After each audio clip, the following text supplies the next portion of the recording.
All right, guys, said you got to see this video, so let's see the video. It's called Crash and Burn Gaming, the Anita Sarkeesian story from the Critical Gamer, otherwise known as the Critical Drinker. Let's check it out, see what's going on with this bad boy. When it comes to video game crash and burns, they really don't get much more spectacular than this one. It would be no exaggeration to say that Anita Sarkeesian was one of the most influential, divisive, and widely hated figures in the whole industry. That's actually an understatement.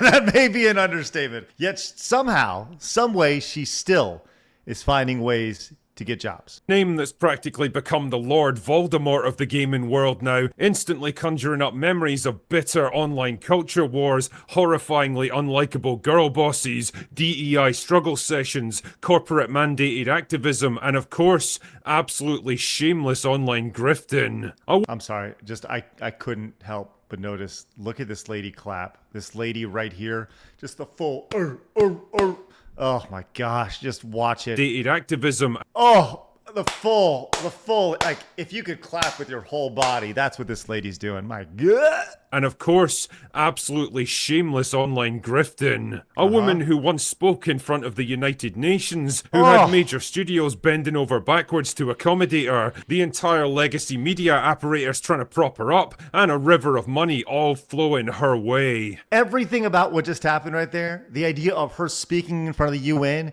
being on the Colbert show, like the Daily, whatever it was, she was mainstream accepted simply because she was like, everything is racist, everything is sexist. I hope in this video we see that clip. Everything is racist, everything is sexist, everything is...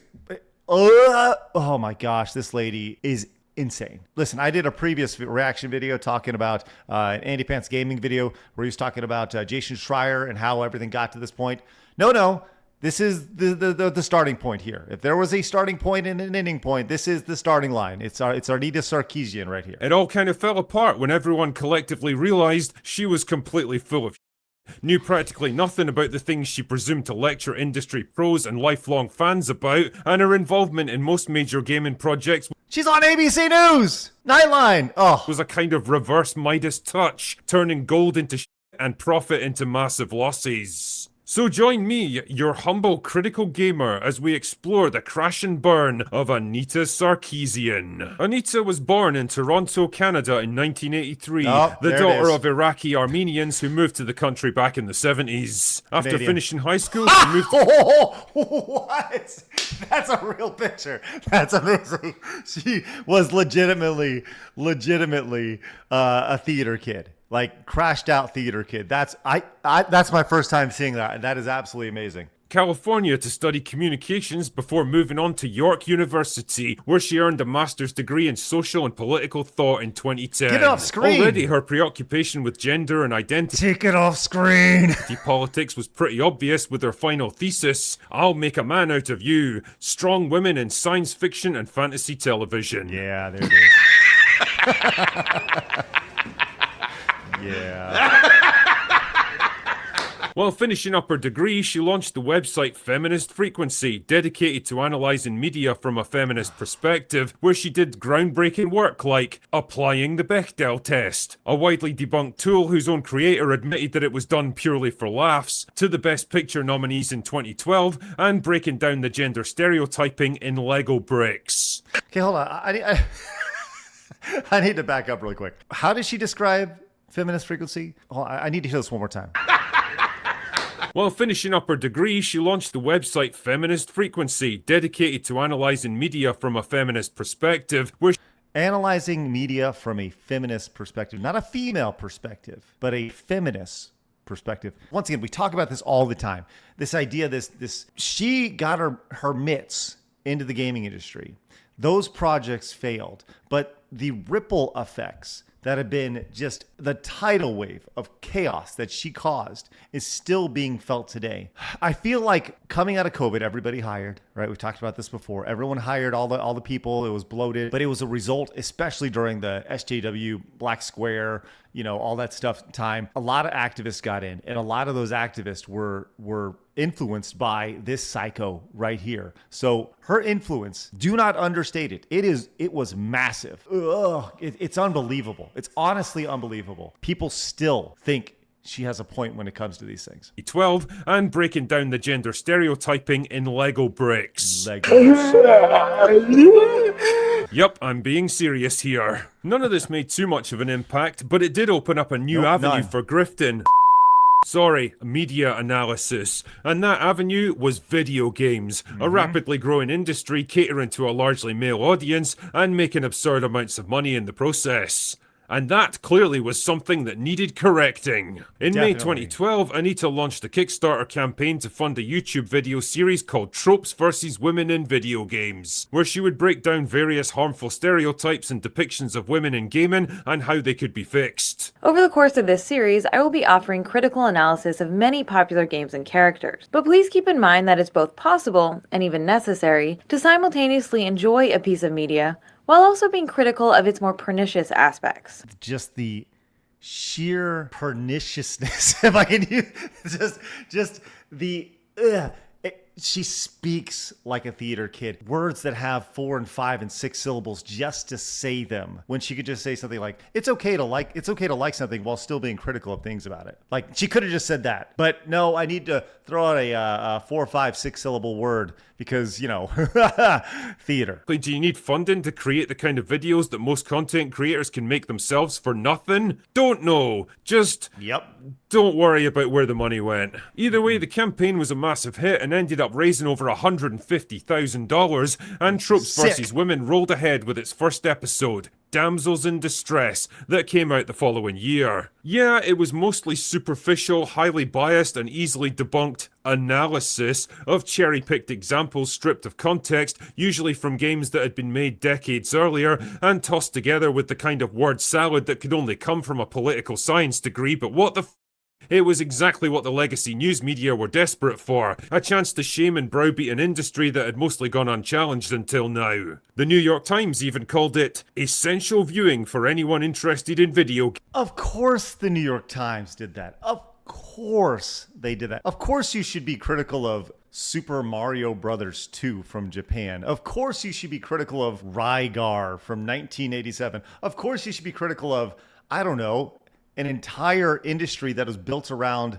the male audience. Of course you're going to look at it critically. Like, are you insane? Yes, of course he's insane, Craig. By the way, I've never actually watched the Feminist Frequency stuff. Let me know in the comments if you think I should actually go and watch that, and we'll react to them together and give you my thoughts as they go along. I don't know if I have the stomach for it, but we can at least try. Let me know what you think. And one of their journalists even tried to call out Nintendo's Shigeru Miyamoto about the damsels in distress trope in the Mario games. His response? I haven't given it a lot of deep thought over the years. Based. Not everyone was riding the Feminist Frequency bandwagon, though. Oh my gosh. The issue is these guys right here. Bingo. You, they, them. And of course, the orbiters that she has. Wagon though. As it turned out, Anita and her series had blundered right into the middle of the biggest online culture war of all time, Gamergate. Now, there's already like 1 million videos explaining this topic in way more depth than I ever could. The short version is that people began to notice that certain indie game developers were getting a Five. Suspicious amount of positive coverage from mainstream gaming outlets, which led to accusations of corruption, bias, and even sexual favours in games journalism, and eventually exploded into an all-out backlash against the creep of identity politics and feminism in gaming. And this was hardcore, man. Doxing, threats, harassment campaigns, mass flagging, review bombing, even criminal charges. It was all kicking off, and pretty soon, the Tropes vs. Women series became another major target, along with its creator. Now, it goes without saying that I do not endorse this kind of shit in the slightest. Criticising a person's ideas is perfectly fine, but actually threatening harm on them in the real world is something very fucking different. Either way though, Anita was able to spin all of this to her advantage with sympathetic news coverage and even an appearance at the UN to speak about online harassment. Now, if you were a tinfoil hat enthusiast, you might even suggest that she courted this kind of online controversy and baited people into harassing her to prove her own point and portray. Okay, let me speak on that really quick. Let's just say, hypothetically, I went into the male yarn knitting place. Okay, that's knitting. If I went in to the male if I was a male and I went into the yarn knitting and I was to go in and complain about that, right? This is a space that has been dominated, hypothetical. Let's just say hypothetical. It's been, let's just say 85 to 90% women who do the yarn knitting over here. And I pop into it and I'm like, man, I can't believe how sexist y'all. I can't believe it.